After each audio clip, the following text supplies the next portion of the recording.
Welcome to another edition of Turn 6 Garage, and today I'm driving a 2019 Toyota Corolla Ascent. This is the current generation of Corolla, and it was launched in late 2018. Now, having driven quite a few of the older Corollas, there's an air of difference about this car. You've got a swoopy looking dash, more swish design. It's a lot more striking as a car than its predecessor. It's also a lot more tech than its predecessor too. And it's also got a lot more things that are a bit more interesting in terms of design and features than its predecessor at first glance. But it's still a Corolla. So is it still the same reliable motoring that you come to expect? Well, while it may look a lot different to its predecessor, it does drive pretty well and drives similar to its predecessor. So if you have an older Corolla, this definitely is a bit of an upgrade in terms of drivability and driving dynamics. One thing that I do notice is that the ride's a lot better than the previous car, and the steering's also a lot better too. So you'd think when you're in the showroom looking at a brand new one of these and you have an older Corolla, it's an upgrade. Well, there's a lot more to it. Now, in this base Ascent, you have the autonomous emergency braking, you have your 6-curtain airbags, ESP, all the safety features. You also have the infotainment system, that's screen, everything, Apple CarPlay, all the things you come to expect from a modern car. But it's not mounted down here, it's mounted up here, much higher up. Sort of brings back a design from the 98 to 2001 110 series Corolla.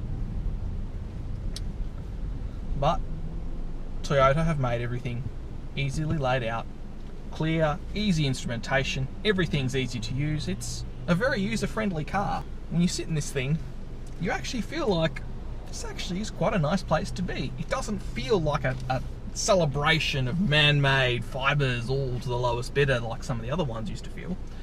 This actually feels like quite a quality feel in terms of the switches and the way they're weighted and the way they feel. It does actually feel, okay, not to the same level that you expect from a German car, but it does feel up to the levels of the Mazda, the Hyundai and the Kia. It does feel pretty nice in here to sit in. And in terms of driving position, they have it pretty good. The steering wheel adjustment is both reach and tilt, so you actually are in quite a good place to drive, which is very good. So in terms of what you sit in, what you touch and feel, the Corolla now feels like a very good quality package. And in 2022, so it should feel like a quality package because its price has been going on the up and up. In 2019, the original list price for this thing was $24,990 as an auto and $22,990 for the manual. And this has the automatic CVT transmission. Personally, this car is crying out for the manual, and you can't get the manual anymore, but if I was buying a new Corolla back then, $22,990, maybe I'd spend the extra on the metallic blue, be $23,490, unbeatable as a car. It's a jack of all trades car for not a lot of money, and it's built reliably, so you'll be having to have it for a very long time before you start to notice any chinks in its armour. It's a car that covers a lot of bases, but now the Corolla's going into the high 20s. And against the Mazda 3, the current generation Mazda 3, I actually prefer this interior. The Mazda's all over the place now. This feels very solid in the way it is put together, but also it's very easily laid out. It's very nice to use. It's as a place to be, it's fantastic. And if this was available 12 months earlier, I would have got one of these for my grandma over a Mazda 3, over a BN3, because in all fairness, it's on par with a Mazda in terms of driving dynamics, and it's a lot more interesting to look at. Now, we are talking reliability. This thing does have a CVT. It is an Ascent box, so generally they're pretty good. But if you're going to look at one of these cars, may I implore you, ignore what the manual says about transmission fluid changes. 50 to 60,000 Ks, change the transmission fluid. These do still break. I do still see these at auctions with issues, albeit not that many, but you neglect them, they'll bite you. Change the fluid. makes your life really easy, or buy the manual. But even so, this new Corolla riding on the TNGA platform is quite a good package in terms of driving dynamics. It's a genuine step ahead of its predecessor. If you've knocked back the Corolla previously due to driving dynamics and you're driving a Mazda 3, take this for a drive. You might be pleasantly surprised by it. Okay, if you're driving a manual 3, you're not going to get the equivalent manual, which is really sad. But if you're looking for an automatic, take this for a drive. Although some of the drawbacks of this car are the boot. The boot is basically useless. Practicality, it's one small suitcase, a couple of bags, and that's it. The Mazda and the Hyundai and the Kia all have much bigger boots. Rear accommodations also a bit on the ordinary side.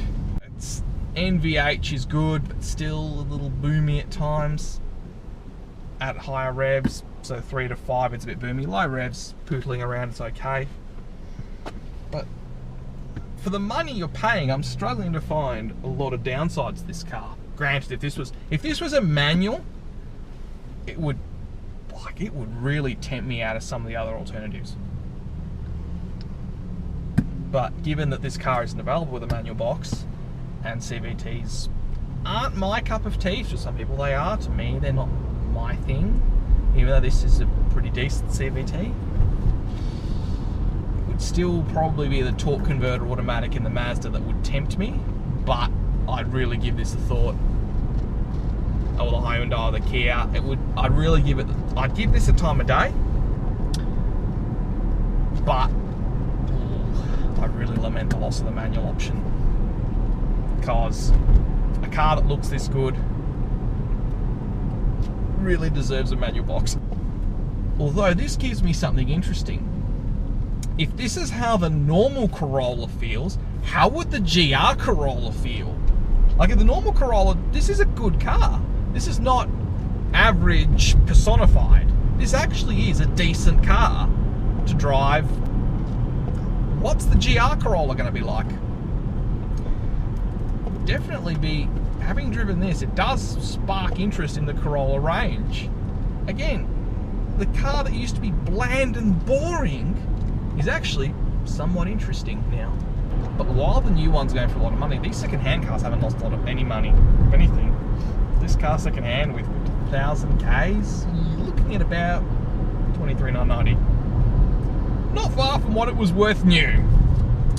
So that's why I would say if you want one of these things used, wait. Unless it's a manual, wait. Because these things are going to lose money. Because while this is a decent car, if you're looking at a used 3-year-old Corolla, might I suggest, look at a 5-year-old Camry. Not that much difference in fuel economy. Bigger car, still reliable, non-CVT, torque converter.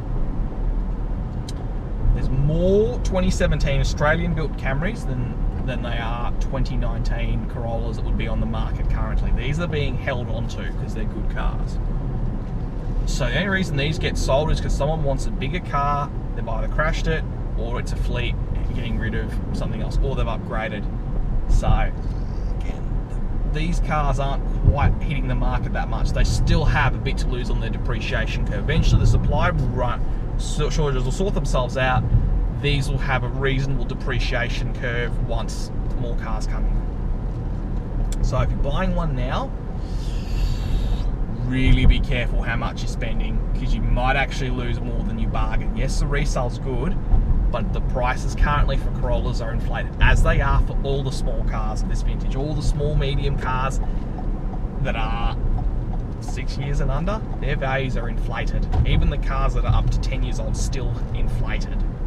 So if you buy one used, be aware it's here, it's good. That's probably the reason why you pick it up, but you're going to lose more than you bargained for. Not too much more, but I'd probably say it's going to lose anywhere between, a rough estimate, 2 to maybe even 5, depending on how many of these things get sold and how the market goes, between 2 and 5 more than you'd think. So normally this car, a 3-year-old Corolla, 50,000 Ks 3 years ago, you were discussing a price that was just under 20. Be in the 20k mark for a 3-year-old Corolla, that vintage, with about 50,000 Ks on it. So we were looking at high 19s rather than 23,990. So that's something you need to think about with a car like this, is what you're paying for now. But apart from that, if you are after a hatchback that's reasonably fun to drive, endlessly reliable, nice to look at, nice to sit in, surprisingly interesting to be in, and interesting to look at, then might as well just take a Corolla for a drive. The bland has lost some of its blandness.